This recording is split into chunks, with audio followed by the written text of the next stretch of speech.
The mud squelched beneath Riley Chun's boots as she hauled the 200-pound training dummy across the obstacle course. Her 5 feet 3 inches frame strained against the weight, but her grip remained firm on the drag harness. Sweat poured down her face despite the cool morning air at Fort Benning, Georgia. Behind her, she could hear the snickering of her fellow trainees. Before we jump back in, tell us where you're tuning in from. And if this story touches you, make sure you're subscribed because tomorrow, I've saved something extra special for you. Look at her go, muttered Sergeant Davis, loud enough for everyone to hear. Like watching a Chihuahua try to move a Great Dane. Riley's jaw tightened, but she didn't slow down. She'd been hearing variations of the same comment for the past 8 weeks of Special Operations Combat Medic training. At 118 pounds, she was the smallest person in her class by a significant margin. The next smallest trainee was Torres, who had at least 40 pounds on her. She crossed the finish line third out of 24 trainees, her chest heaving as she dropped the dummy. Not bad for someone who allegedly couldn't handle the physical demands of Special Operations medicine. Chun, Staff Sergeant Williams approached her position, his weathered face showing no emotion. Report to Colonel Morrison's office at 1400 hours. Full dress uniform. Riley's stomach dropped. Mid-training summons to the commanding officer were never good news. She'd been expecting this conversation for weeks, ever since she'd overheard instructors discussing her suitability for the program. Rest of the morning passed in a blur of tactical medicine drills and equipment maintenance. Riley tried to focus on the training, but her mind kept drifting to the upcoming meeting. She'd worked too hard to get here to let them dismiss her now. At 13:55 hours, she stood outside Colonel Morrison's office, her uniform pressed to perfection, her boots polished to a mirror shine. She knocked twice and waited. Enter. Colonel Morrison was a tall, imposing man in his 50s with silver hair and piercing blue eyes. He'd served 3 tours in Afghanistan and 2 in Iraq, and his office walls were covered with commendations and unit citations. Behind his desk sat 2 other officers, Major Stevens from the Special Operations Command and Captain Walsh from the Medical Corps. Specialist Chun, have a seat. Morrison's voice was neutral, but Riley could sense the tension in the room. She sat ramrod straight, hands folded in her lap, eyes forward. Chun, you've been in my program for 8 weeks now, Morrison began, consulting a thick file on his desk. Your academic performance has been exemplary. Top 5% in battlefield medicine, advanced trauma care, and tactical procedures. Your instructors tell me you have an exceptional grasp of combat medical protocols. Riley allowed herself a small measure of hope. Thank you, sir. However, Morrison continued, and Riley's heart sank, there are concerns about your physical capabilities in real-world combat scenarios. Major Stevens leaned forward.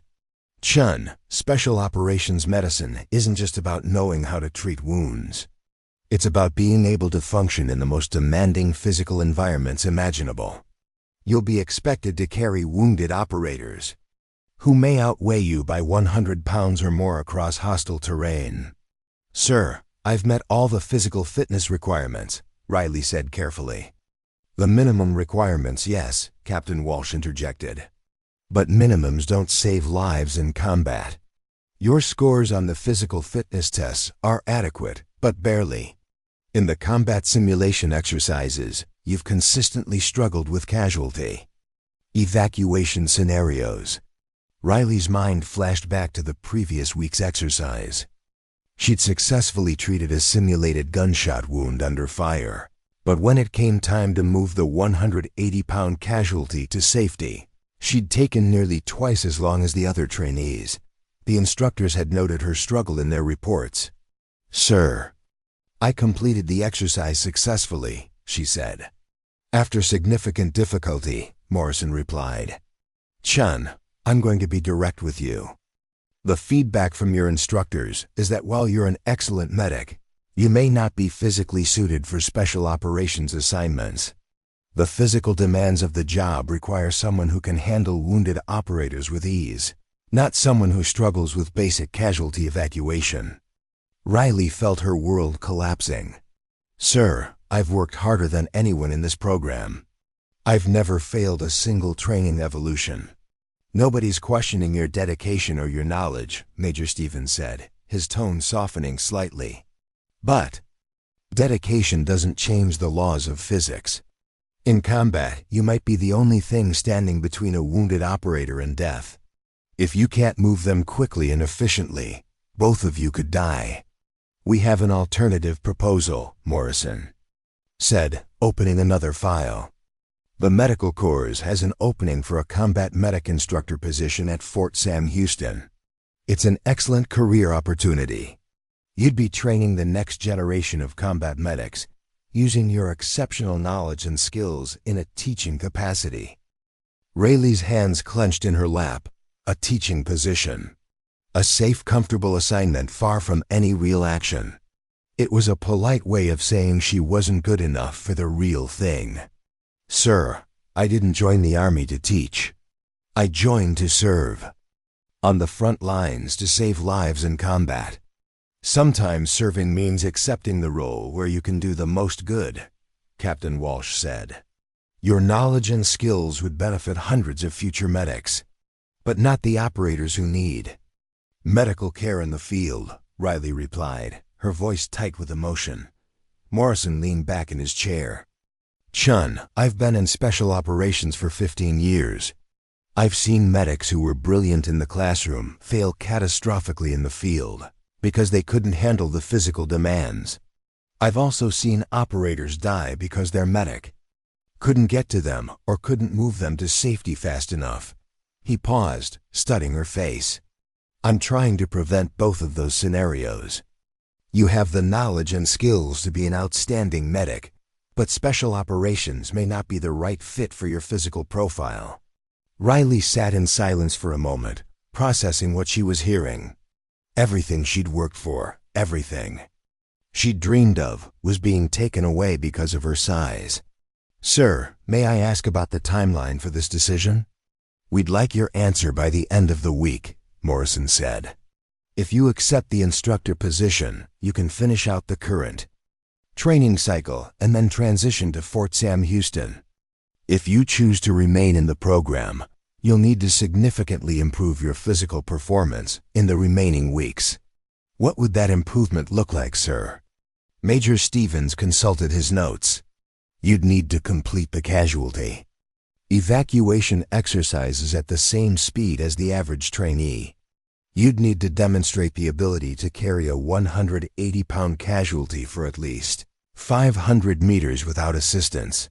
And you'd need to do all of this while maintaining your current academic standards." Riley knew those standards were essentially impossible for someone of her size. She could maybe carry a 180-pound person for 100 meters, but 500 meters would be beyond her capabilities. They were giving her an out that sounded fair, but was actually unattainable. "I understand, sir." "Chun," Morrison said, his voice taking on a slightly more personal tone, "you're one of the most knowledgeable medics I've seen come through this program. Your understanding of trauma medicine is remarkable. Don't let pride prevent you from accepting a position where you can make a real difference." "Yes, sir," dismissed. Riley stood, saluted, and walked out of the office. As the door closed behind her, she felt like she was suffocating. She walked quickly down the hallway, past other trainees and instructors, trying to maintain her composure. Until she could find somewhere private, she found herself in an empty supply closet, finally allowing the tears to come. 8 weeks of brutal training, months of preparation before that, years of dreaming about serving in special operations, and it was all ending because she was too small. Her phone buzzed with a text from her sister. "Emma, back in Portland. How's training going? Still kicking butt and taking names?" Riley stared at the message, not knowing how to respond. How could she explain that all her hard work didn't matter because she couldn't meet arbitrary physical standards? How could she tell Emma that her Dream of serving alongside elite operators was being crushed because she was 5 inches shorter and 80 pounds lighter than the typical trainee. She thought about her father, who had served as a Navy corpsman in Vietnam. He'd always told her that the most important thing a medic could have was the knowledge to save lives and the courage to act under pressure. He'd never mentioned anything about height or weight requirements. Riley wiped her eyes and took a deep breath. She still had the rest of the week to decide, but she already knew what her answer would be. She wasn't going to accept the instructor position. She'd find a way to meet their standards, or she'd fail trying. The next morning, she was up at 0430, an hour before the regular training day began. She loaded her rucksack with weight and began practicing casualty carries with training dummies. If they wanted her to carry 180 pounds for 500 meters, she'd train until she could do it. Other trainees started to notice her early morning training sessions. Some were supportive, offering tips and encouragement. Others were skeptical, making comments about her desperation and unrealistic expectations. "She's going to hurt herself," she overheard Sergeant Davis telling another instructor. "You can't train your way out of basic physics." But Riley kept training. She studied leverage techniques, experimented with different carry positions, and pushed her body to its limits. She researched everything she could find about smaller people performing seemingly impossible physical feats, preparing and narrating. This story took us a lot of time, so if you are enjoying it, subscribe to our channel. It means a lot to us. Now back to the story. By Wednesday, she'd managed to carry a 180-pound dummy for 300 meters. It was progress, but still far short of the 500-meter requirement. Her body was breaking down from the constant strain, and she was falling behind on sleep and study time. "Chun, you look like hell," said Rodriguez, one of the few trainees who had consistently supported her. "You're pushing too hard." "I'm pushing as hard as I need to," Riley replied, adjusting the straps on her training dummy. "What if you can't make it? What if you train yourself into an injury and can't finish the program at all?" Riley had been asking herself the same question. She was developing persistent pain in her lower back and shoulders, and she'd already had to tape her wrists to deal with strain injuries. But giving up wasn't an option. "Then at least I'll know I tried everything." Thursday morning's training evolution was a comprehensive combat scenario. Trainees were divided into teams and tasked with treating multiple casualties while under simulated enemy fire. Riley found herself paired with Martinez, a former infantry soldier who stood 6 feet 2 inches and weighed 220 pounds. The scenario began with an explosion. 2 role players were designated as casualties, one with a sucking chest wound and another with a severed artery in the leg. Riley immediately went to work, her hands steady despite the chaos around her. She quickly assessed the chest wound, applied an occlusive dressing, and inserted a chest tube to relieve the tension pneumothorax. Her movements were precise and confident, the result of countless hours of study and practice. "Good work, Chun," the instructor observing her called out. "Now get him to the casualty collection point." The casualty collection point was 200 meters away, and the role player weighed about 190 pounds. Riley positioned herself for a fireman's carry, the most efficient method for moving an unconscious casualty. She managed to lift him, but within 50 meters her legs were shaking. The weight was distributed awkwardly, and she was having trouble maintaining her balance. She could hear Martinez behind her, having finished with his casualty and preparing to move him to safety. "Chun, you need help?" Martinez called out. "Negative," Riley replied through gritted teeth. She wasn't going to accept help, not when the instructors were evaluating her performance by the 100-meter mark. She was in serious trouble. Her lower back was screaming, and she could feel her grip slipping. She adjusted her hold and kept moving, but her pace had slowed to a crawl. Martinez passed her, carrying his casualty with apparent ease. Other trainees were finishing their scenarios and beginning to gather around the casualty collection point. Riley was the only one still struggling to complete the basic evacuation. At 150 meters, she stumbled and nearly dropped the casualty. She caught herself, readjusted her grip, and kept moving. The finish line seemed impossibly far away. "Time," called out the instructor. Riley was still 30 meters from the casualty collection point. She'd failed the exercise. She gently lowered the role player to the ground and walked over to the instructor, her head down. "Chun, excellent medical work on the chest wound. Textbook treatment, executed under pressure. But the evacuation time was unacceptable. In a real combat situation, that delay could have been fatal." Riley nodded, not trusting herself to speak. "See me after the exercise for additional feedback." The rest of the training day passed in a blur. Riley went through the motions of the remaining exercises, but her heart wasn't in it. She knew she'd failed the test that mattered most. After the final evolution, she reported to the instructor's office. Staff Sergeant Williams was waiting for her, along with her performance evaluation sheet. "Chun, sit down. We need to discuss your performance today." Riley sat, staring at the evaluation form. She could see the check marks and notes, but the words seemed to blur together. "Your medical skills are outstanding," Williams began. "Your treatment of the chest wound was some of the best I've seen from a trainee.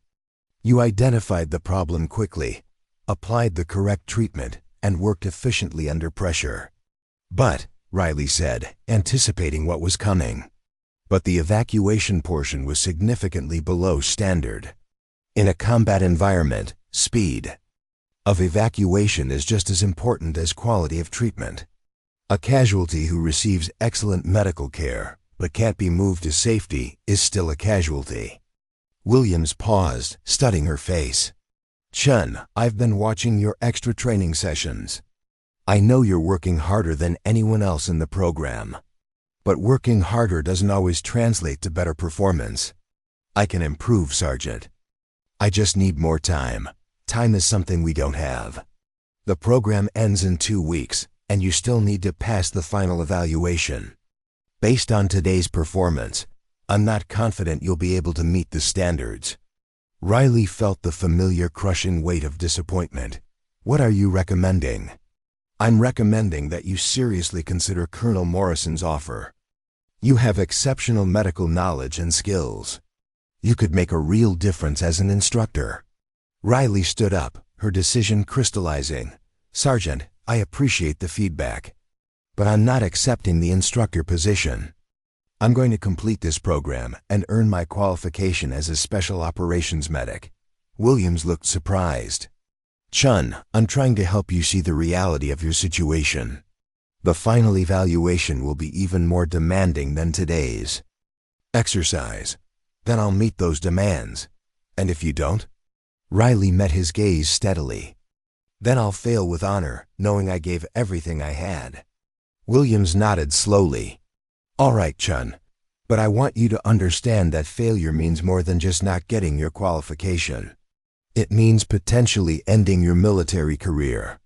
Failed special operations candidates don't get many second chances. I understand the risks, Sergeant. Very well. You have 2 weeks to prepare for the final evaluation. I suggest you use that time wisely." Riley left the office feeling both terrified and determined. She had 2 weeks to accomplish what seemed impossible, prove that size didn't matter when it came to saving lives in combat. That evening, she called her father. "Dad, I need some advice." "What's going on, sweetheart?" Riley explained the situation, the physical standards, and the impossible choice she was facing. Her father was quiet for a long moment. "Riley, when I was in Vietnam, I served with a medic named Jimmy Patterson. He was about your size, maybe even smaller. The Marines used to call him Doc Pocket because he was so tiny. What happened to him? He saved more lives than any medic in our unit. He couldn't carry wounded Marines the way the bigger corpsmen could, but he found other ways. He'd drag them to cover, call for help, and keep them alive until the stretcher bearers arrived. He understood that being a medic isn't just about physical strength. It's about intelligence, determination, and the refusal to give up on someone who's counting on you. Riley felt tears welling up in her eyes. But they're saying I can't do the job because I'm too small. They're saying you can't do the job the way a big person would do it. But that doesn't mean you can't do it. You just have to find your own way. After the call, Riley sat in her barracks room, staring at her training materials. She had 2 weeks to prove that her father was right. That size didn't determine effectiveness. She had 2 weeks to show that Riley Chun, all 118 pounds of her, could be the medic that special operations needed. She picked up her medical textbooks and began studying. If she couldn't out-muscle the competition, she'd have to outthink them. She'd have to find a way to be so good at the medical aspects of the job that her physical limitations wouldn't matter. But deep down, she knew that wouldn't be enough. The military had standards for a reason, and those standards were based on the harsh realities of combat. She could be the best medic in the world, but if she couldn't move casualties to safety, her knowledge would be useless. 2 weeks. She had 2 weeks to prove everyone wrong, or her dream of serving in special operations would be over forever. Riley's alarm buzzed at 04:00 hours, but she was already awake. She'd been staring at the ceiling for the past hour, her mind racing through tactical scenarios and evacuation techniques. The barracks around her were silent except for the occasional snore from her fellow trainees, but Riley couldn't afford to sleep in. She had 13 days left to accomplish the impossible. She slipped out of her bunk and dressed quietly in the darkness. Her body protested every movement.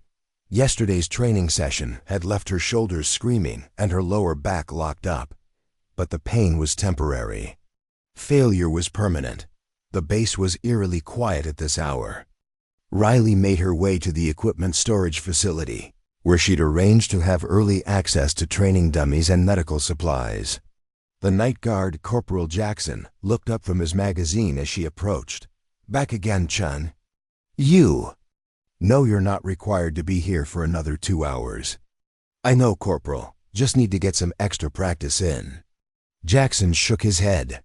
"You're either the most dedicated trainee I've ever seen, or the most stubborn." "Haven't decided which yet." Riley managed a tired smile. "Maybe both." She signed for the equipment and made her way to the practice area. The training dummy she'd been working with, a 180-pound sand-filled mannequin dubbed Heavy Pete by the trainees, was waiting for her. She'd spent so much time with Pete over the past week that she'd started talking to him during the exercises. "Morning, Pete. Ready for another fun session?" She began with stretching, working through the tight muscles in her back and shoulders. Her physical therapist father had drilled proper warm-up techniques into her from childhood, and she wasn't about to ignore that wisdom now. As she stretched, she mentally reviewed the techniques she'd been researching. Traditional fireman's carriers weren't going to work for her. She simply didn't have the upper body strength to maintain them over long distances. But she'd found references to other methods: the drag carry, the 2-person carry, and something called the shepherd's carry that distributed weight differently. The problem was that all of these techniques required either additional personnel or were significantly slower than the standard methods. In a combat situation, slow meant dead. Riley positioned herself next to Pete and attempted the shepherd's carry. The technique involved draping the casualty across her shoulders like a yoke, with their arms hanging down her front and back. In theory, it should distribute the weight more evenly across her frame. She managed to lift Pete, but immediately felt the strain in her legs. This position put tremendous pressure on her spine, and she could feel her knees beginning to buckle after just a few steps. "Not going to work," she muttered, lowering Pete back to the ground. She tried the drag carry next, grabbing Pete under the arms and pulling him backward. This was easier on her back, but it was slow and left the casualty vulnerable. In a real combat situation, dragging someone backward across rough terrain would be both dangerous and inefficient. "Chun!" A voice called out from across the training area. Riley looked up to see Rodriguez jogging toward her, already dressed in PT gear. It was still only 0430 hours. What was he doing up? "Rodriguez, what are you doing here? Could you ask me the same thing? But I figured you'd be out here killing yourself, so I thought I'd come help." Riley straightened up, suspicious. "Help how?" "Look, I know what you're going through. I've got a little sister who's about your size. She's a nurse, and she deals with the same kind of crap you do. People think she can't do her job because she's small." Rodriguez walked over to Pete and examined the training dummy. "The thing is, you're approaching this all wrong. You're trying to do the same thing everyone else does, just at your size. But that's not how it works." "What do you mean?" "In combat, the goal isn't to look impressive. It's to get the job done. You don't need to carry Pete 500 meters by yourself. You need to get him to safety. Those are two different things." Riley frowned. "The standard requires individual casualty. Evacuation, no assistance. The standard requires you to move a casualty to safety. It doesn't specify that you have to do it alone the entire way. Watch." Rodriguez positioned himself next to Pete and demonstrated a technique Riley hadn't seen before. Instead of trying to lift the dummy, he rolled it onto a poncho and began dragging it using the corners as handles. "Poncho drag," he explained. "Faster than a traditional drag, easier on your back, and more stable for the casualty. You can cover ground quickly, and when you get tired, you can transition to other techniques." Riley watched as Rodriguez pulled Pete across the training area. The technique was significantly faster than her previous attempts, and it looked like it required less upper body strength. "Where did you learn this?" "My cousin's a paramedic. He showed me some techniques they use for moving patients in difficult situations. The military teaches you the standard methods, but there are other ways to get the job done." Riley felt a spark of hope. "Can you show me more?" For the next hour, Rodriguez demonstrated various casualty movement techniques that weren't part of the standard military curriculum. The blanket roll, the clothes drag, and a technique called the human crutch that could be used when the casualty was conscious but unable to walk. "The key," Rodriguez explained, "is to chain these techniques together. You don't have to use just one method for the entire evacuation. You can drag for part of the way, carry for part of the way, and get help for the final stretch." Riley practiced each technique, feeling her confidence growing. These methods were more realistic for her physical capabilities, and they seemed faster than her previous attempts. "Why are you helping me?" she asked during a water break. Rodriguez shrugged.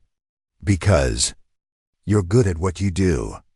I've seen you work on casualties, and you're better than most of the guys in our class. It would be stupid to lose you because of some arbitrary physical standard." They continued training until 0600, when other trainees began arriving for the regular PT session. Riley felt more optimistic than she had in weeks, but she also knew that technique alone wouldn't be enough. She still needed to build her physical capabilities. The morning training session was focused on advanced trauma procedures. Riley excelled in these scenarios, her hands steady and her decision-making quick. She successfully treated a simulated tension pneumothorax, performed an emergency cricothyrotomy, and stabilized a casualty with multiple gunshot wounds. "Outstanding work, Chun," said Captain Walsh, who was observing the training. "Your clinical skills are exceptional." Riley felt a moment of pride, but it was quickly dampened by the knowledge that clinical skills alone wouldn't be enough to pass the final evaluation. After the morning session, she sought out Martinez, the former infantry soldier who had been supportive of her efforts. "Martinez, I need to ask you something. In your infantry unit, how did you handle casualty evacuation when you didn't have enough people for a standard carry?" Martinez thought for a moment. Depends on the situation. Sometimes we'd use vehicles if they were available. Sometimes we'd set up relay points, move the casualty part of the way, then have fresh people take over. And sometimes we'd just make do with whatever we had. What do you mean, make do? I remember one time in Afghanistan, we had a guy go down in a narrow alley. No room for a stretcher, no way to get a proper carry going. So we used his own gear to improvise. His rifle sling became a drag handle, his body armor became a makeshift stretcher. You use what you have. Riley nodded, filing this information away. Did you ever serve with smaller soldiers who had to handle casualties? Yeah, we had a medic named Sarah Thompson. She was maybe 5', probably weighed 110 pounds. She couldn't carry wounded guys the way I could, but she was smart about it. She'd use terrain to her advantage, recruit help from other soldiers, and she always had a plan for getting casualties to safety. What happened to her? Martinez smiled. She saved my life, actually. I took shrapnel in the leg, and she got me to the casualty collection point. Didn't carry me the whole way, but she kept me alive and got me to safety. That's what mattered. That afternoon, Riley requested a meeting with her academic instructor, Lieutenant Colonel Barnes. Barnes was a former special operations medic himself, and Riley hoped he might have insights that could help her. Chun, I've been watching your performance in the academic portions of the program. Your knowledge base is exceptional, and your practical application of medical skills is among the best I've seen. Thank you, sir. I wanted to ask you about the physical standards for the final evaluation. Are there any alternative methods that might be acceptable? Barnes leaned back in his chair. The standards are set by the Special Operations Command, not by individual instructors. But I can tell you that in real combat situations, rigid adherence to standard procedures isn't always possible. What do you mean, sir? In combat, the mission is to save lives and complete the objective. How you accomplish that mission is less important than whether you accomplish it. The standards are designed to ensure that medics can handle the most demanding situations, but they're not necessarily reflective of every real-world scenario. Riley felt another glimmer of hope. So there might be some flexibility in the evaluation? I can't promise anything, but I can tell you that the evaluators are looking for overall competence, not just strict adherence to specific techniques.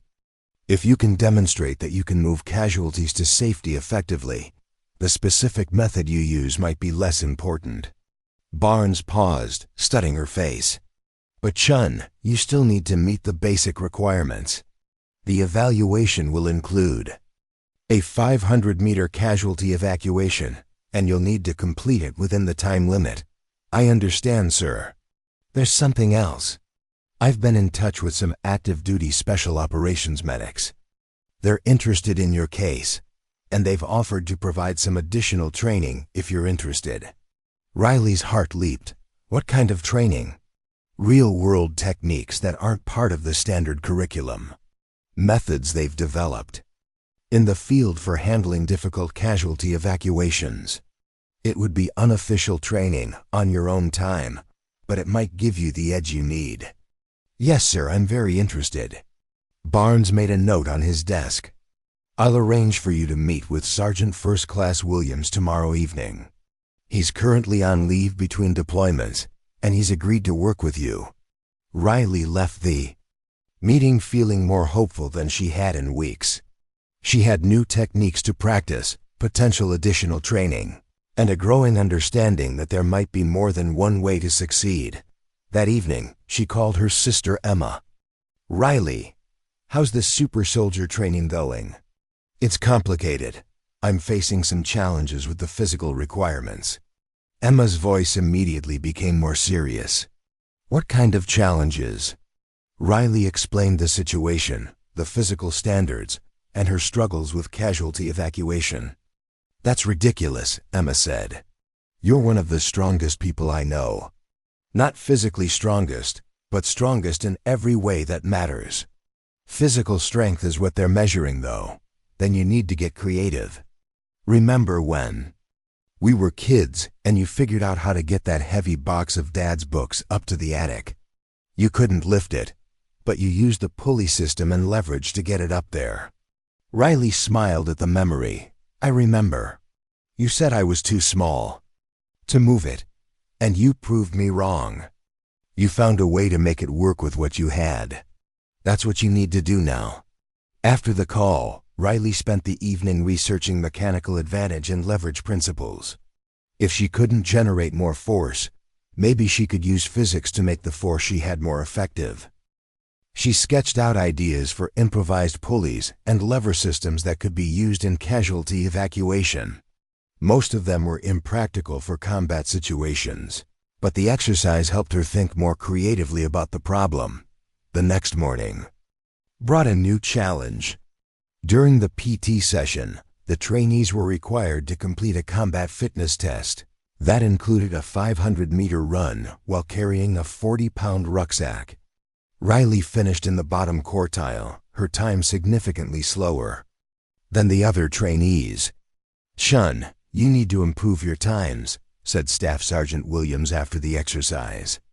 "The final evaluation will include similar requirements, and your current performance isn't competitive." Riley nodded, knowing he was right. She'd been so focused on the casualty evacuation problem that she'd neglected her overall fitness. She needed to improve across all areas if she wanted to pass the final evaluation. That afternoon, she met with Sergeant First Class Williams, a different Williams from her instructor. This Williams was a lean, weathered man in his 30s with the quiet confidence of someone who had seen extensive combat. "Shun, I understand you're having some difficulties with the physical requirements." "Yes, Sergeant. I'm looking for alternative techniques that might be more suitable for my physical profile." Williams studied her for a moment. "How much do you weigh?" 118 pounds, Sergeant. "And you're trying to move 180-pound casualties over 500 meters in combat conditions?" "Yes, Sergeant." Williams nodded slowly. "I've worked with indigenous forces overseas. Some of them were smaller than you, but they were effective medics because they understood their limitations and worked around them." He led her to a training area where several medical dummies were set up. "Show me what you've been doing." Rayleigh demonstrated the techniques Rodriguez had taught her, along with some of the standard methods she'd been practicing. Williams watched silently, occasionally asking her to repeat certain movements. "You're thinking about this wrong," he said finally. "You're trying to move the casualty like you're a 200-pound soldier. But you're not. You're a 118-pound medic, and you need to work like one." "What do you mean?" "In combat, medics don't usually evacuate casualties alone. They stabilize them and then coordinate with other personnel for evacuation. But the standards test your ability to handle the worst-case scenario where you're alone." Williams moved to one of the dummies. "The key is to think of casualty evacuation as a series of problems to be solved, not a single task to be completed. You need to break it down into manageable pieces." He demonstrated a technique called bounding evacuation, where the casualty was moved in stages, with the medic taking breaks to reassess and adjust their approach. This technique is slower than a continuous carry, but it's more sustainable for smaller medics. You can cover the same distance, but you do it in segments. Riley practiced the technique, finding that it was much easier on her body and allowed her to maintain better control over the casualty. "There's another technique called tactical patience," Williams continued. "Sometimes the best thing you can do is find good cover and wait for help. Keep the casualty stable, call for assistance, and hold your position until support arrives. But what if help isn't coming? Then you adapt. You use the terrain, you improvise tools, and you find a way to get the job done. The most important thing is that you never give up." They spent the next 3 hours working on various evacuation techniques. Williams showed her how to use natural terrain features to make movement easier, how to improvise carrying devices from available materials, and how to maintain casualty stability during difficult evacuations. The evaluators aren't just looking at your time, Williams explained. They're looking at your overall performance. If you can demonstrate sound decision-making, proper medical care, and effective problem-solving, that will count for a lot. As the session ended, Williams gave her a final piece of advice. Chun, the most important thing you can have in combat is adaptability. The big guys rely on their strength, but that's not always available. You need to rely on your intelligence and your determination. Those are more valuable than muscle. Riley left the training session feeling more confident than she had in weeks.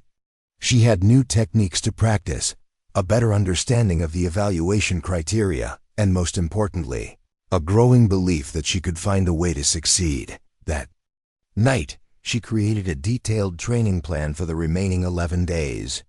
She would continue working on the new evacuation techniques, but she would also focus on overall fitness and endurance. She would study the evaluation criteria more carefully and practice the scenarios that would be most challenging for her. She also made a decision that would prove crucial in the coming days.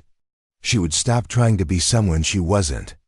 Instead of attempting to match the physical capabilities of larger trainees, she would focus on maximizing her own strengths and finding creative solutions to the challenges she faced. As she drifted off to sleep, Riley thought about her father's words.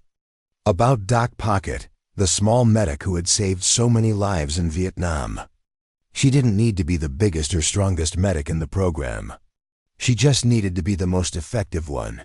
11 days to prove that effectiveness came in many forms, and that sometimes the smallest person could make the biggest difference. The morning of the final evaluation dawned gray and cold, with a bitter wind cutting across Fort Benning's training grounds. Riley had been awake since 03:00, her stomach churning with a mixture of anxiety and determination. She'd spent the past 10 days refining her techniques, building her endurance, and preparing for this moment. Now, at 06:00 hours, she stood with the other 19 remaining trainees in formation outside the evaluation facility. Colonel Morrison emerged from the building, flanked by a panel of evaluators that included Major Stevens, Captain Walsh, and several officers Riley didn't recognize. The sight of them made her pulse quicken. These were the people who would determine whether months of training and years of dreaming would culminate in success or failure. Trainees, Morrison's voice cut through the morning air. Today's evaluation will test every skill you've learned in this program. You'll face multiple scenarios designed to simulate real-world combat conditions. Medical knowledge, tactical awareness, physical capability, and decision-making under pressure will all be assessed. Riley felt her hands trembling slightly and clenched them into fists. She'd visualized this moment hundreds of times, but the reality was more intimidating than she'd imagined. The evaluation consists of 4 phases, Morrison continued. Phase 1, written examination covering advanced combat medicine. Phase 2, practical medical scenarios under simulated combat conditions. Phase 3, physical fitness assessment, including the 500-meter casualty evacuation.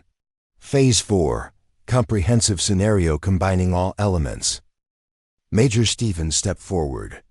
Trainees will be evaluated individually. Your performance will be measured against established standards, and there is no curve. You either meet the requirements or you don't. Riley's mouth went dry. She'd known. The standards were absolute, but hearing it stated so bluntly made the stakes feel even higher. Chun, you're first, Morrison announced. Riley's heart nearly stopped. She'd hoped to observe other trainees' performances before her own evaluation, but that advantage was gone. She stepped forward, saluted, and followed Morrison into the evaluation facility. The written examination room was sterile and intimidating, with harsh fluorescent lighting and a single desk facing a panel of observers.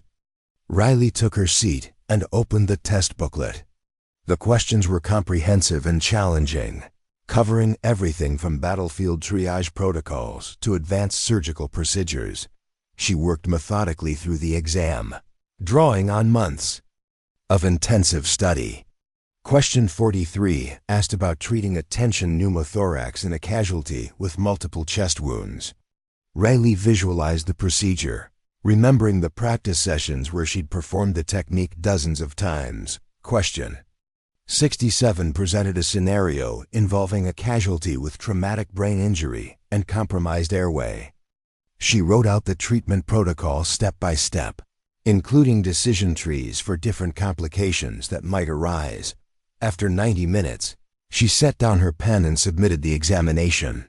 The evaluators' faces revealed nothing, but Riley felt confident about her performance. Medical knowledge had always been her strength. Phase 2 will begin in 30 minutes, Captain Walsh announced. Report to Training Bay 7.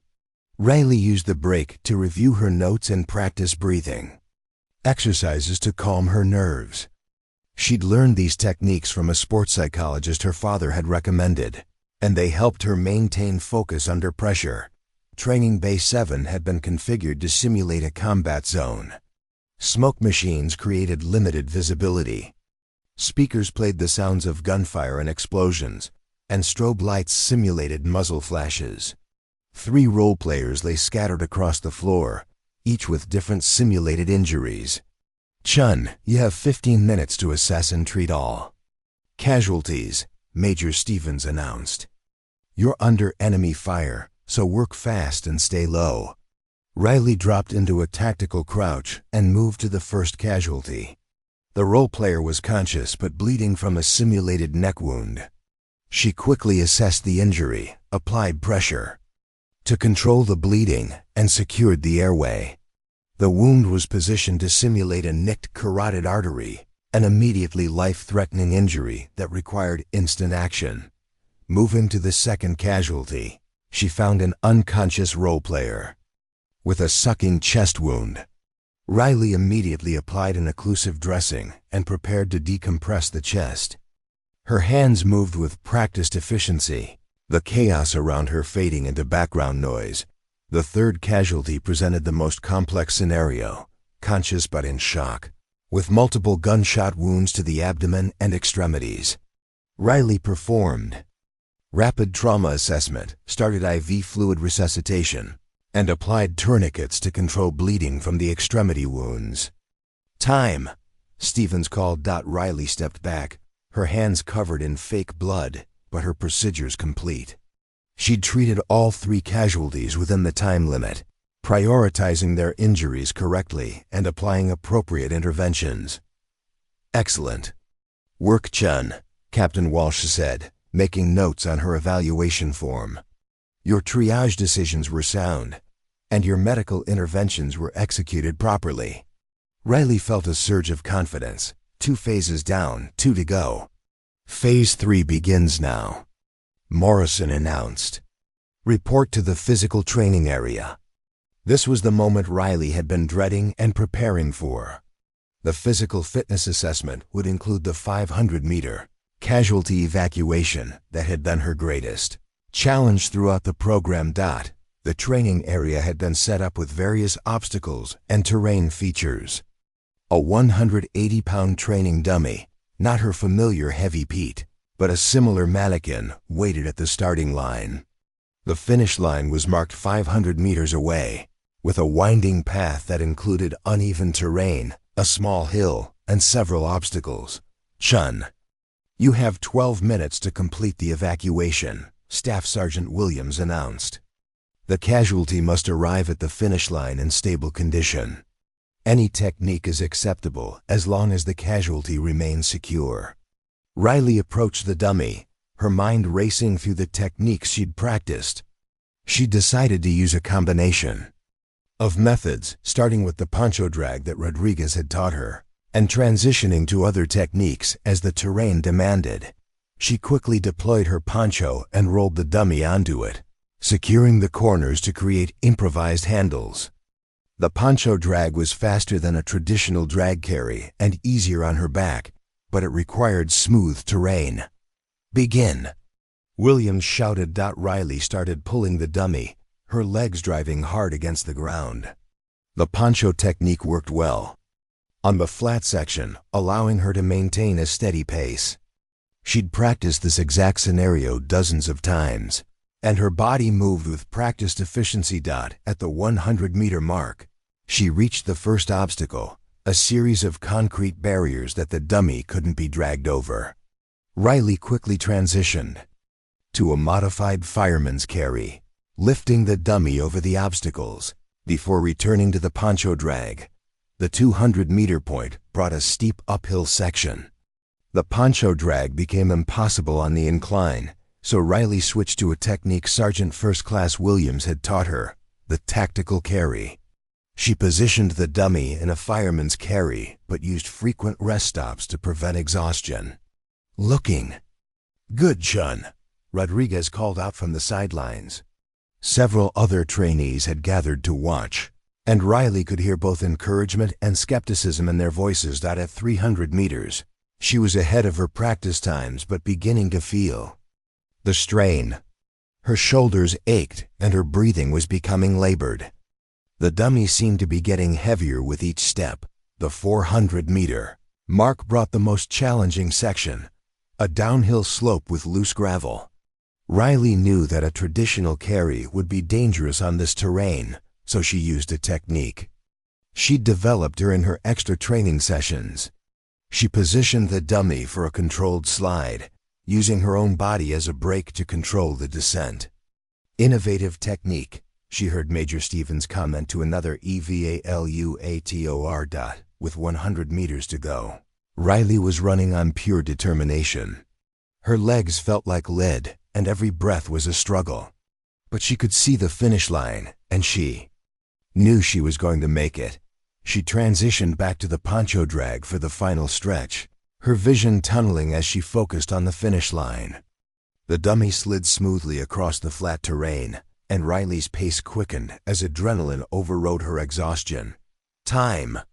Williams called as Riley crossed the finish line. Riley collapsed next to the dummy, her chest heaving. She'd done it. Completed the 500-meter evacuation within the time limit using a combination of techniques tailored to her physical capabilities.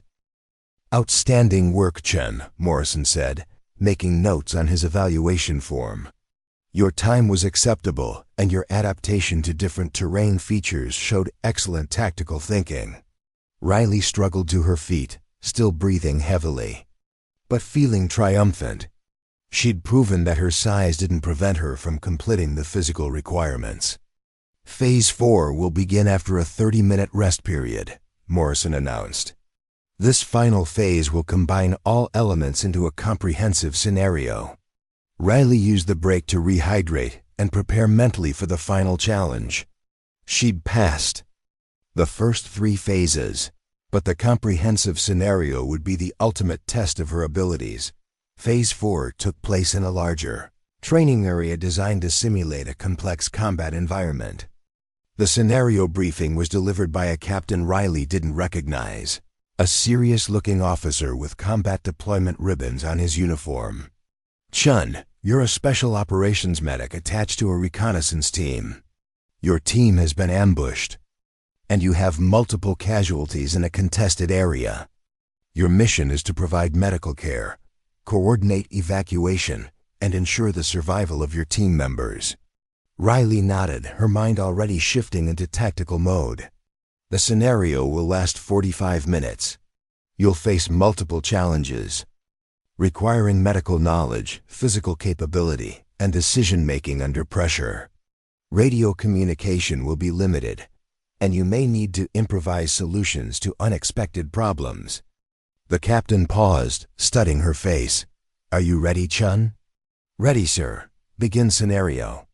Riley entered the training area, immediately assessing the situation.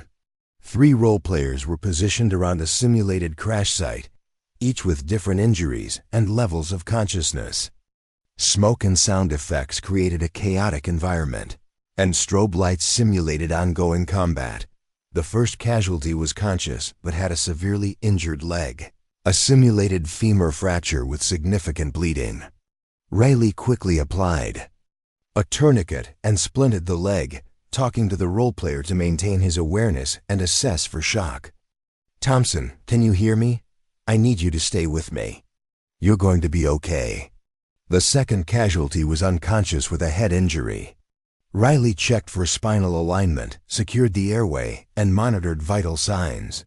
Head injuries were particularly dangerous, and she knew that this casualty would need immediate evacuation. The third casualty presented the most complex challenge, conscious but in severe respiratory distress with a suspected tension pneumothorax. Riley performed needle decompression, relieved the pressure, and monitored the casualty's breathing. "Medic, we need to move." One of the role players shouted. "Enemy contact in grid 245. Riley had to make a critical decision. She had 3 casualties. In varying conditions, limited resources, and an active threat. The head injury casualty needed immediate evacuation, but the others required ongoing medical attention. She quickly established a triage plan, prioritizing the head injury for first evacuation while stabilizing the other 2 casualties for transport. Using hand signals and whispered commands, she coordinated with the role players to set up a casualty collection point in a more defensible position. "I need 2 of you to help me move the head injury casualty," she directed. "We'll use a improvised stretcher and move him to the extraction point first, then come back for the others." The role players followed her directions, and Riley found herself in charge of a complex medical emergency. She had to balance immediate medical needs with tactical considerations, making decisions that would affect the survival of multiple casualties.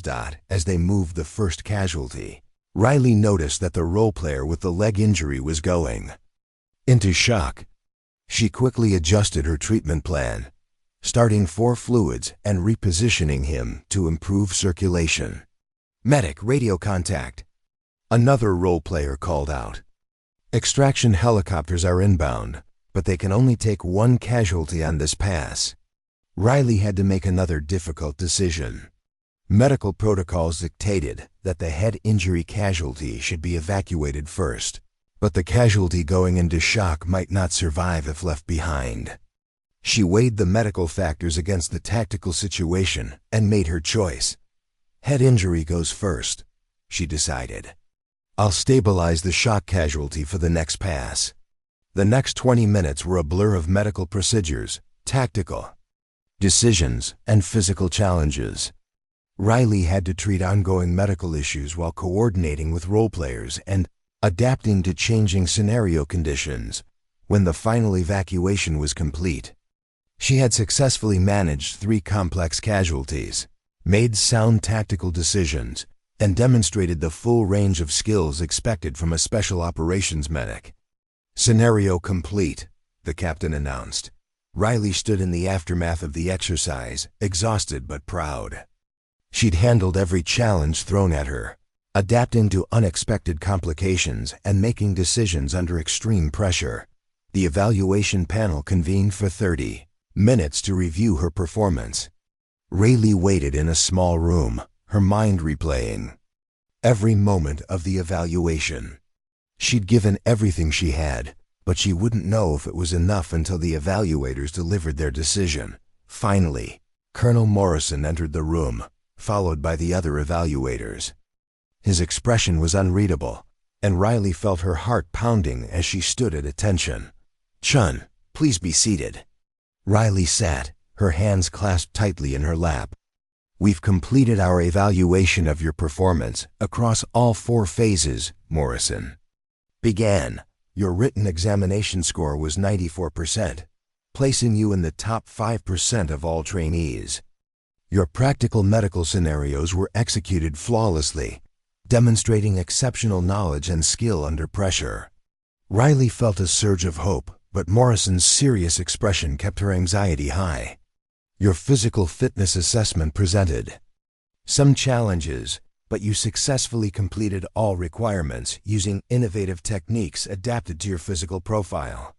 Your casualty evacuation time was within acceptable limits, and your adaptation to different terrain features showed excellent tactical thinking. Morrison paused, consulting his notes. The comprehensive scenario was particularly impressive. You demonstrated leadership, medical expertise, and sound decision-making under complex conditions. Your ability to adapt to changing circumstances and prioritize multiple casualties was exemplary. Riley held her breath, waiting for the final verdict. However, Morrison continued, there are concerns about your long-term physical sustainability in special operations environments. The evaluation panel has extensively discussed whether your techniques, while effective, are practical for extended combat deployments. Riley's heart sank. After everything she'd accomplished, they were still focusing on her physical limitations. That being said, Morrison continued, your overall performance has been exceptional. You've demonstrated that effectiveness in special operations medicine comes from intelligence, adaptability, and determination as much as physical strength. He paused, and Riley saw something that might have been respect in his eyes. Congratulations, Chen. You've successfully completed the Special Operations Combat Medic program. Riley felt the world spin around her. She'd done it.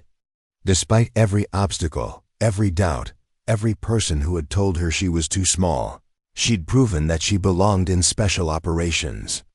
Thank you, sir, she managed to say, her voice barely above a whisper. There's one more thing, Morrison added. Your performance has attracted attention from operational units. We have a request for your assignment to a special operations team. That's specifically looking for a medic with your particular skills and adaptability. Riley's eyes widened. Not only had she passed the program, but she was being offered exactly the kind of assignment she'd dreamed of. What kind of assignment, sir? Morrison smiled, the first genuine smile she'd seen from him. A Navy SEAL. Team operating in challenging environments where conventional approaches might not work. They're looking for someone who can think outside the box and adapt to unusual circumstances. Riley felt tears of joy welling up in her eyes. She'd not only proven her worth, but she'd earned the respect of the people who had once doubted her. I'd be honored to accept that assignment, sir. Good. You'll report to Naval Special Warfare Command in 2 weeks for additional training and integration with your new team. As Riley left the evaluation facility, she felt like she was walking on air. She'd faced the impossible and emerged victorious. The small girl who had been told she didn't belong in special operations had just earned her place among the elite. But as she would soon discover, the real test was still ahead of her. The evaluation had been just the beginning of a journey that would test every skill she'd learned and every ounce of determination she possessed. In 2 weeks, she would meet the Navy SEALs who had specifically requested her services. She had no idea that this assignment would lead to the most challenging and defining moment of her entire career. The helicopter's rotors beat rhythmically overhead as Riley stared out at the Pacific Ocean rushing past below.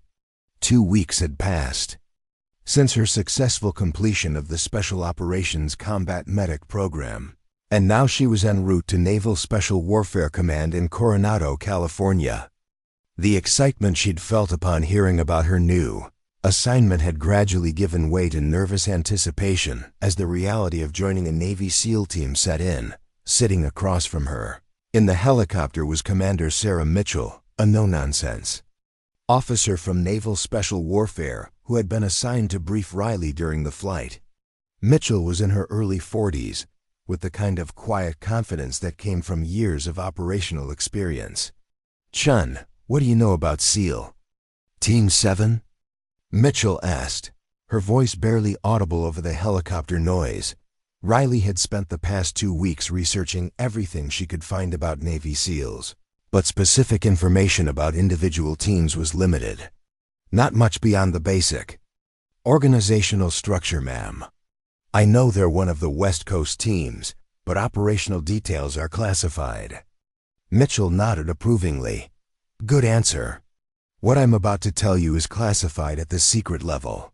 SEAL Team 7 specializes in unconventional warfare and operates in environments where traditional tactics might not be effective. They're specifically looking for a medic who can adapt to unusual circumstances and think creatively under pressure. The helicopter banked left, and Riley caught her first glimpse of the Naval Special Warfare Compound. The facility was smaller than she'd expected, with low-profile buildings scattered across a beachfront location. It looked more like a college campus than a military installation, but she knew that appearances could be deceiving. The team leader is Lieutenant Commander Jake Sullivan, Mitchell continued. He's got 15 years of experience, including multiple deployments to Afghanistan, Iraq, and other locations I can't discuss. He specifically requested a medic with your profile after reviewing your evaluation reports. Riley felt a mix of pride and apprehension. What kind of profile was he looking for? Someone who could handle unconventional medical challenges. The team has been assigned to operations where standard procedures might not apply. They need a medic who can improvise, adapt, and solve problems that aren't covered in the textbooks. The helicopter touched down on a landing pad adjacent to the main compound. As Riley gathered her gear, Mitchell gave her a final piece of advice. Chun, don't try to prove yourself on the first day. These guys are professionals, and they'll judge you based on your performance over time. Be yourself, do your job, and let your skills speak for themselves. Riley shouldered her pack and stepped out of the helicopter. The California sun was warm on her face, and the smell of salt air was a welcome change from the humidity of Fort Benning. She followed Mitchell toward a building marked Team 7 Operations. The interior of the building was utilitarian but well organized. Maps covered the walls, and sophisticated communication equipment lined several workstations. Riley noticed that the map showed locations all over the world, with some areas marked in ways she didn't recognize. Sullivan's office is down the hall, Mitchell said. I'll introduce you, and then you'll meet the rest of the team. Lieutenant Commander Sullivan was not what Riley had expected. He was of average height and build, with brown hair and intelligent green eyes that seemed to take in everything at once. His handshake was firm, but not intimidating, and his demeanor was more professorial than stereotypically military. Doc Chun, welcome to Team 7. I've been looking forward to meeting you. Riley was surprised by the informal greeting. Thank you, sir. I'm honored to be here. Sullivan gestured to a chair. Mitchell, thanks for bringing her over. I'll take it from here. After Mitchell left, Sullivan sat behind his desk and opened a thick folder. I've read your evaluation reports from Fort Benning. Impressive work, especially the final scenario. Your instructor said you showed exceptional adaptability under pressure. Thank you, sir. I'm particularly interested in your unconventional approaches to casualty evacuation. The techniques you developed could be useful in our operational environment. Riley felt a surge of validation. For the first time, someone was viewing her adaptations as assets rather than compensations for weaknesses. What kind of operations does Team 7 conduct? She asked. Sullivan leaned back in his chair. We specialize in situations where conventional tactics won't work. Hostage rescue in confined spaces, reconnaissance in politically sensitive areas, and operations where a small, adaptable team is more effective than a large conventional force. He paused, studying her reaction. These missions often involve medical challenges that aren't covered in standard training. We might need to treat casualties in locations where normal evacuation procedures are impossible, or provide medical care in environments where every piece of equipment has to be carefully selected. Riley nodded, beginning to understand why her particular skills had attracted their attention. I want to be clear about something, Sullivan continued. You're not here because we needed a female medic or because of any diversity requirement. You're here because you've demonstrated the exact capabilities we need for our mission set.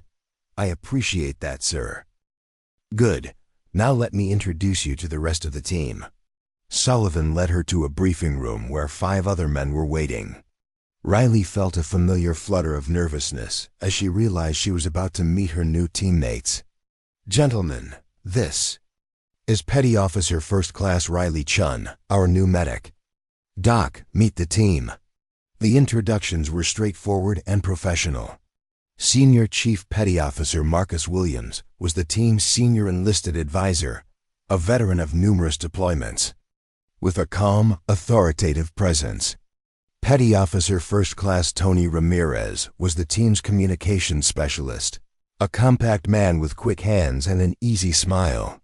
Petty Officer Second Class David Park handled demolitions and breaching, his quiet demeanor contrasting with the dangerous nature of his job. Petty Officer Second Class Alex Thompson was the team's sniper, tall and lean with the kind of intense focus that made Riley think of a hunting hawk. Finally, Petty Officer Third Class Michael Foster was the team's newest member, a young sailor. With obvious enthusiasm and respect for his more experienced teammates. Doc, you'll be working most closely with Williams and me on mission planning, Sullivan explained. We'll need your input on medical considerations for each operation. Senior Chief Williams stepped forward. Doc, what's your experience with maritime operations? Rayleigh had been dreading this question. Limited, Senior Chief, basic water survival. And some training in shipboard medical procedures, but nothing extensive. That's fine. We'll get you up to speed. Most of our medical challenges are on land anyway, Ramirez spoke up. Doc, what kind of medical gear do you prefer? We have some flexibility in our equipment loadout. Riley had given this considerable thought during her travel to California. I prefer lightweight, versatile equipment that can be adapted to multiple uses. I'd rather carry fewer pieces of gear that can handle various situations than specialized equipment for specific scenarios. Park nodded approvingly. That's smart thinking. Weight and space are always considerations in our operations. Thompson, the sniper, asked a question that surprised Riley. Doc, how do you feel about working in confined spaces? Some of our operations involve tight quarters, where traditional medical procedures might not be possible. Rayleigh thought about the cramped conditions she'd trained in at Fort Benning. I've practiced medical procedures in limited space environments. One think adaptability is more important than having perfect working conditions. Foster, the youngest team member, seemed eager to contribute. Doc, have you ever treated gunshot wounds in a real combat situation? Riley felt a moment of uncertainty. Not in actual combat, but I've had extensive training in trauma medicine and realistic simulations. Sullivan intervened. Foster, none of us had combat experience before our first deployment. Doc's training is as good as any medic in the Navy. The team spent the next hour discussing their typical operational procedures, medical protocols, and communication systems. Rayleigh was impressed by their professionalism and attention to detail. These men clearly took their responsibilities seriously and had developed procedures based on years of experience. Doc, your quarters are in the team house, Williams explained. We'll get you settled in, and then we'll start your integration training tomorrow. The team house was a converted barracks building that had been modified to accommodate the team's needs. Rayleigh's room was small but comfortable, with a single bed, desk, and locker. More importantly, it was located adjacent to the team's medical facility, which would allow her to familiarize herself with the equipment and procedures. That evening, Rayleigh joined the team for dinner at a local restaurant. The atmosphere was relaxed and informal, giving her a chance to get to know her teammates on a personal level. She learned that Williams had a wife and 2 teenagers back in Virginia, that Ramirez was working on a college degree in his spare time, and that Park had grown up in a military family. Doc, can I ask you something? Thompson said during dessert. What made you want to join Special Operations? Riley had been asked this question many times, but she'd never been with a group where she felt comfortable giving a completely honest answer. "I wanted to serve where I could make the biggest difference," she said. "I knew that training would be challenging, and I knew there would be people who doubted my capabilities. But I also knew that if I could prove myself, I'd be able to save lives in situations where other medics might not be able to operate." Foster leaned forward. "Were you nervous about joining a SEAL team?" Riley smiled, terrified. "But I figured if you guys were willing to give me a chance, I owed it to myself to see if I could measure up." Williams raised his beer. "To measure up. We'll know soon enough if any of us can handle what's coming." The next morning began Riley's integration training. Unlike the formal instruction she'd received at Fort Benning, this training was tailored specifically to Team 7's operational requirements. She learned about their communication procedures, equipment systems, and tactical protocols. The medical training was particularly intensive. Riley worked with Williams to review the team's medical equipment and procedures, learning about specialized gear she'd never seen before. Some of the equipment was designed for operations where traditional medical facilities weren't available, requiring creative approaches to treatment and evacuation.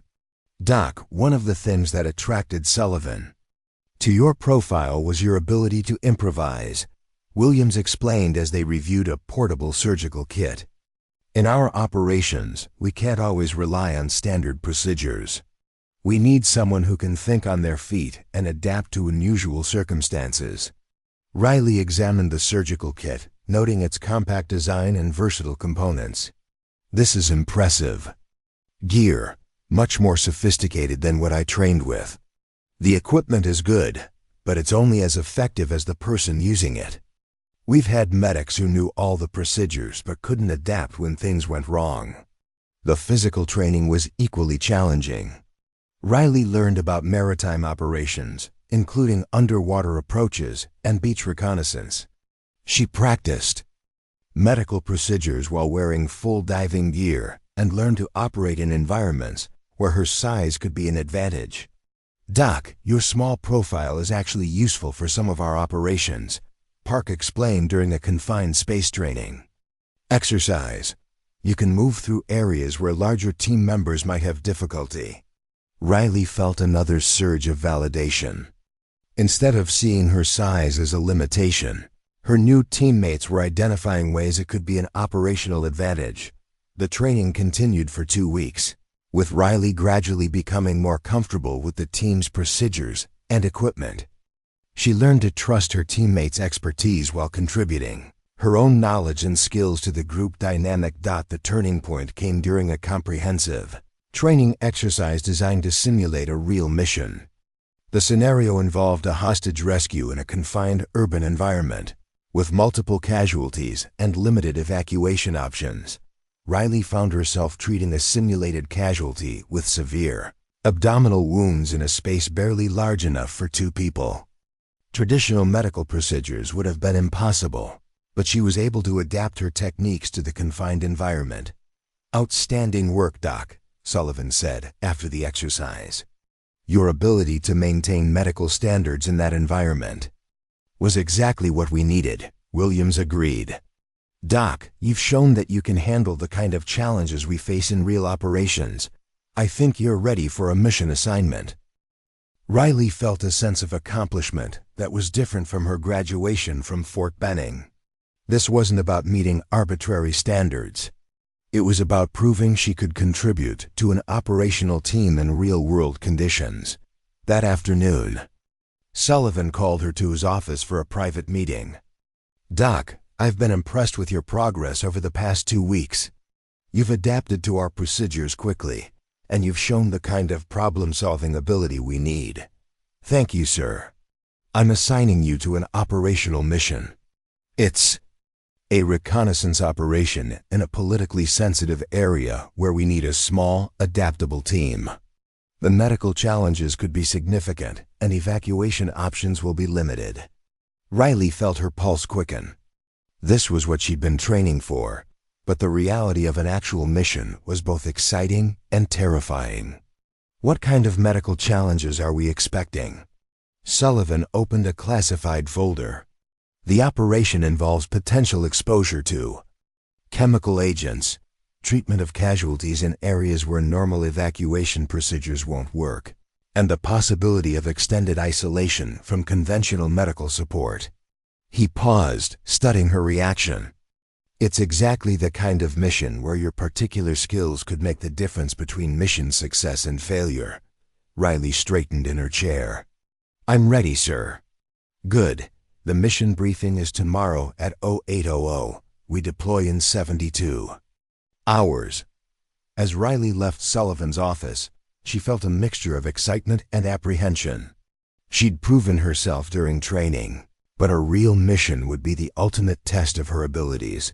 She spent the evening reviewing her medical equipment and procedures, making sure she was prepared for any challenge the mission might present. As she worked, she thought about the journey that had brought her to this point, from being told she was too small to serve in special operations to being specifically selected for a critical mission. Tomorrow would bring new challenges, but Riley Chun was ready to prove that sometimes the smallest person could make the biggest difference. Little did she know that this mission would test every skill she'd learned and every adaptation she'd developed, culminating in a moment that would define not just her career, but her understanding of what it truly meant to be a special operations medic. The briefing room at Naval Special Warfare Command was sterile and windowless, illuminated by harsh fluorescent lights that cast sharp shadows across the classified documents spread on the table. Riley sat between Senior Chief Williams and Petty Officer Ramirez, her notebook open and pen ready as Lieutenant Commander Sullivan approached the large screen at the front of the room. Gentlemen, Doc, what you're about to hear is classified. Top secret, Sullivan began, his voice carrying the gravity of the moment. This briefing does not leave this room. Rayleigh felt her pulse quicken. This was her first operational briefing, and the weight of responsibility was already settling on her shoulders. Operation Sandstorm, Sullivan continued, clicking to the first slide. Our mission is to conduct reconnaissance on a suspected chemical weapons facility in the Zagros Mountains of Iran. Intelligence suggests the facility is being used to develop binary chemical agents for terrorist organizations. The screen displayed satellite imagery of a remote mountain compound. Riley studied the terrain, noting the rugged landscape and isolated location. It was exactly the kind of environment where traditional medical evacuation would be impossible. The facility is located in a valley approximately 200 kilometers from the nearest major city, Sullivan explained. The terrain is mountainous with limited vehicle access and no suitable helicopter landing zones within 15 kilometers of the target. Williams leaned forward. What's the intelligence of enemy forces? The compound is guarded by approximately 30 Iranian Revolutionary Guard personnel, with additional security provided by members of Hezbollah. They have light weapons, mortar, and at least 2 ZSU-234 anti-aircraft guns. Riley made notes about the potential medical challenges. Enemy forces meant the possibility of combat casualties, while the remote location would complicate evacuation procedures. 4 days later, the team was positioned on a ridge overlooking the target compound. They had successfully infiltrated Iranian territory, conducted a 3-day overland movement, and established an observation post without detection. Riley had proven herself during the infiltration, treating Foster's sprained ankle and maintaining the team's health through challenging terrain and extreme conditions. At 0630 hours on the 4th day, everything went wrong. Contact front. Thompson shouted from his sniper position. Riley instinctively dropped flat against the rocky ground as automatic weapons fire erupted from the compound below. The Iranian guards had somehow detected their position and were laying down suppressive fire while maneuvering to flank their location. Doc, Williams is hit. Ramirez called out from 30 meters to Riley's left. Riley grabbed her medical kit and crawled toward Williams' position. keeping her head down as bullets whined overhead. She found the senior chief conscious, but bleeding heavily from his left shoulder and upper arm. "How bad?" Williams asked through gritted teeth. Riley quickly assessed the wounds. Entry and exit wounds in the shoulder, possible arterial damage. You're losing blood fast. She applied pressure dressings and started in 4-line while rounds continued to impact around their position. Williams' face was pale and his pulse was rapid and weak. Classic signs of hemorrhagic shock. "Park's hit too," Foster yelled from another position. Riley looked across the rocky terrain to see Park lying motionless behind a boulder, blood pooling beneath his head. The demolition expert appeared to be unconscious, possibly with a severe head injury. "Doc, we need to move," Sullivan shouted over the gunfire. "They're flanking us from the north." Riley had to make a critical decision. She had 2 wounded teammates in defensive positions, with enemy forces maneuvering to overrun their location. Traditional medical protocol would be to stabilize the casualties in place and wait for evacuation. But evacuation wasn't an option. "I need to get to Park," she called Sullivan. "Negative, too much fire." Riley studied the terrain between her position and Park's location. It was 40 meters of open ground under direct enemy observation. Moving across it would be suicide under normal circumstances, but Park might be bleeding to death. She made the decision that would define her career. "Cover me." Riley sprinted across the open ground, using every piece of cover available. Bullets kicked up dirt around her feet, but she reached Park's position without being hit. She found him unconscious with a severe head wound and a compound fracture of his left leg. "Park's alive but critical." She shouted to Sullivan, "Head injury and broken leg. Can you move him?" Riley assessed Park's condition. He was unconscious, bleeding from a head wound, and had a compound fracture that would make traditional carries impossible. Moving him incorrectly could cause spinal damage or worsen his injuries. But leaving him would mean certain death. She quickly stabilized Park's head and neck, applied pressure dressings to his wounds, and splinted his leg using materials from her medical kit. Then she faced the challenge that had defined her entire military career, moving a casualty who outweighed her by 80 pounds across hostile terrain. "Thompson's hit," Foster yelled. Riley looked toward the sniper's position to see Thompson slumped over his rifle, blood streaming from his chest. Now she had 3 wounded teammates and a deteriorating tactical situation. "We need to extract it now," Sullivan ordered. "Doc, can you move Park?" Riley looked at Park's unconscious form, then at the 40 meters of open ground between their position and the extraction route. Traditional casualty carriers wouldn't work under fire, and she couldn't drag him across the rocky terrain without causing further injury. She remembered the techniques she'd learned from Rodriguez, the innovative methods taught by Sergeant First Class Williams, and most importantly, the adaptability that had gotten her through every challenge in her career. "I've got him," she replied, using her poncho as an improvised stretcher. Riley secured Park's body and began moving him toward the extraction point. The poncho distributed his weight and allowed her to drag him while maintaining better control than a traditional drag carry. Enemy fire intensified as she moved, but Riley kept her focus on the task at hand. She used every piece of cover available, moving in short bounds and constantly adjusting her technique based on the terrain. Halfway to the extraction point, she encountered a steep section of rocky ground that made dragging impossible. Without hesitation, she transitioned to a modified fireman's carry, using her legs and core strength to lift Park's unconscious form. "Doc, incoming grenades!" Ramirez shouted. Riley threw herself and Park into a shallow depression just as explosions erupted around their position. Shrapnel whistled overhead, but they were protected by the rocky terrain. She checked Park's condition, still unconscious but stable. His bleeding had slowed thanks to the pressure dressings, and his airway remained Clear, moving. She called out, resuming her evacuation of Park. Behind her, she could hear Sullivan and Foster providing covering fire while retreating toward the extraction point. Ramirez was coordinating with headquarters for emergency extraction, but the nearest helicopter was still 20 minutes away. Riley reached the extraction point first, carefully positioning Park in a defensible location and checking his vital signs. He was still unconscious but breathing steadily.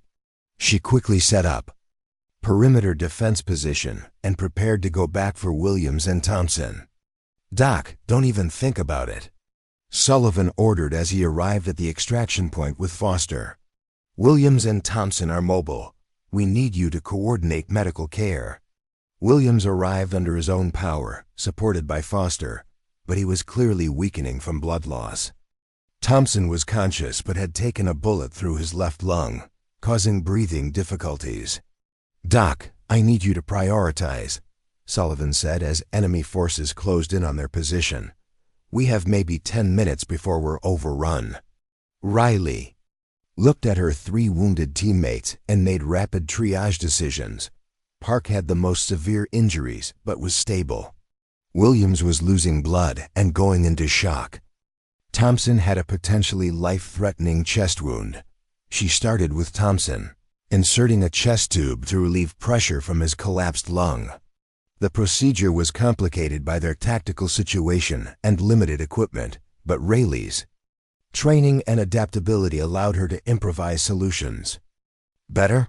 she asked Thompson after completing the procedure. "Much better, Doc, thanks." Next, she turned to Williams, whose condition was deteriorating rapidly. His pulse was weak and thready, and his skin was cold and clammy.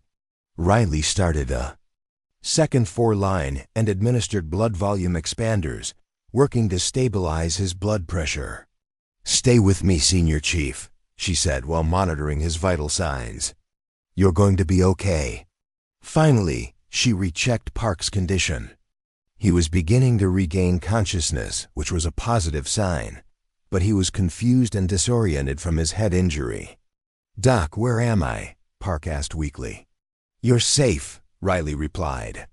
"You took a hit to the head, but you're going to be fine." The sound of approaching helicopters filled the air as 2 Navy UH-60 Seahawks appeared over the ridge. Riley quickly prepared her patients for evacuation, coordinating with the helicopter crews on medical priorities. "Doc, outstanding work," Sullivan said as the first helicopter touched down. "You saved 3 lives today." Riley helped load her teammates into the helicopters, continuing to monitor their conditions during the flight to the aircraft carrier. Williams required emergency surgery for his arterial wounds. Thompson needed treatment for his collapsed lung, and Park was diagnosed with a severe concussion, but no permanent damage. All 3 made full recoveries. 6 months later, Riley stood in the Pentagon's Hall of Heroes, wearing her dress blue uniform and surrounded by her teammates and family. She received the Navy Cross for her actions during Operation Sandstorm, the first woman to receive the award for combat medical actions in special operations. The citation read, "For extraordinary heroism while serving as a special operations combat medic with SEAL Team 7 during combat operations in Iran."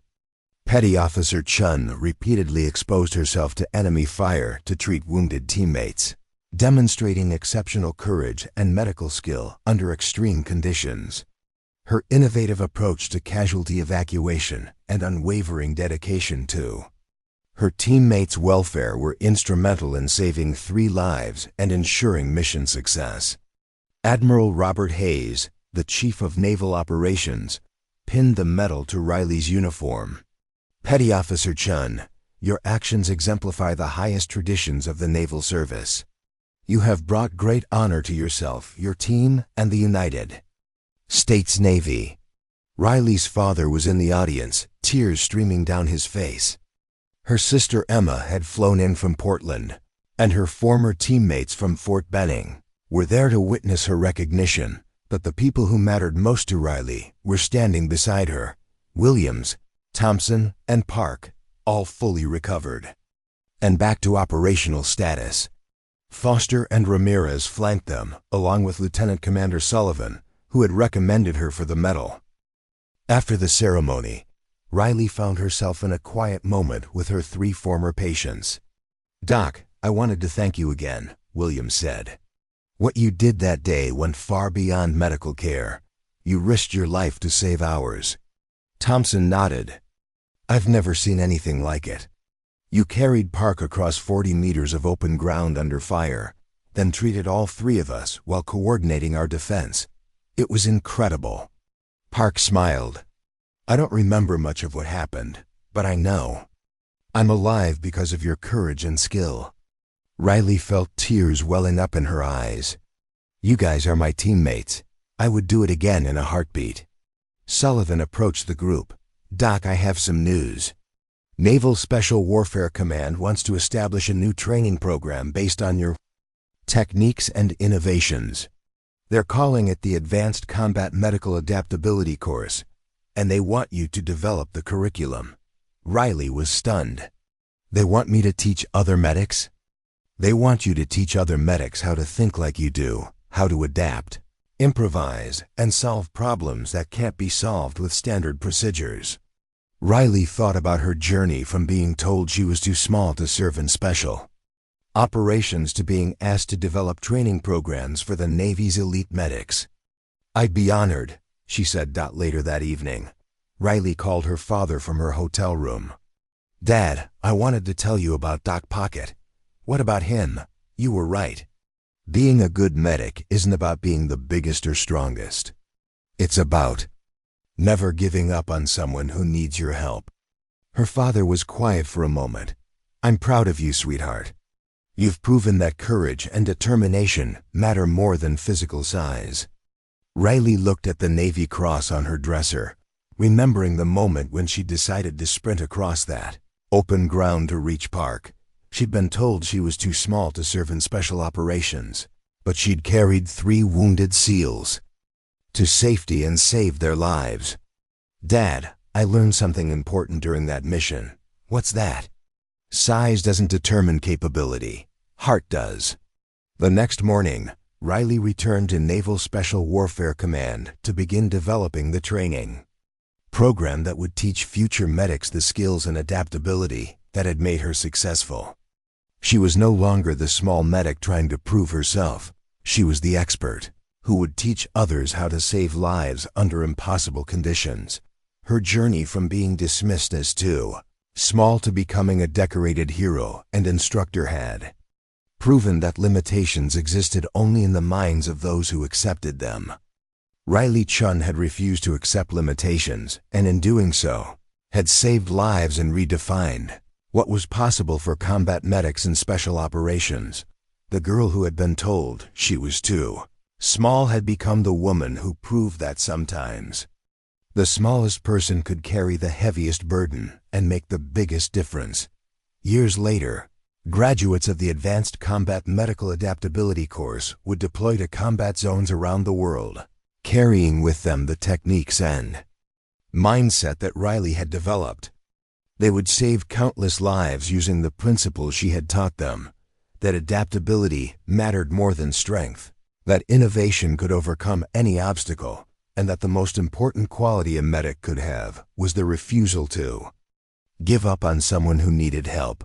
Riley Chun's legacy was not just the 3 SEALs she had carried to safety, but the countless lives that would be saved by the medics she had trained.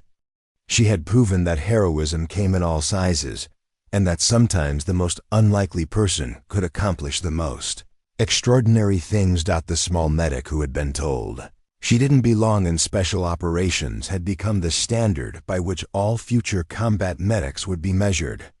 She had carried 3 wounded SEALs to safety, but more importantly, she had carried the hopes and dreams of everyone who had ever been told they were too small, too weak, or too different to achieve their goals. Riley Chun had proven them all wrong, one life at a time. Up next, you've got 2 more standout stories right on your screen. If this one hits the mark, you won't want to pass these up. Just click and check them out. And don't forget to subscribe and turn on the notification. bell so you don't miss any upload from us.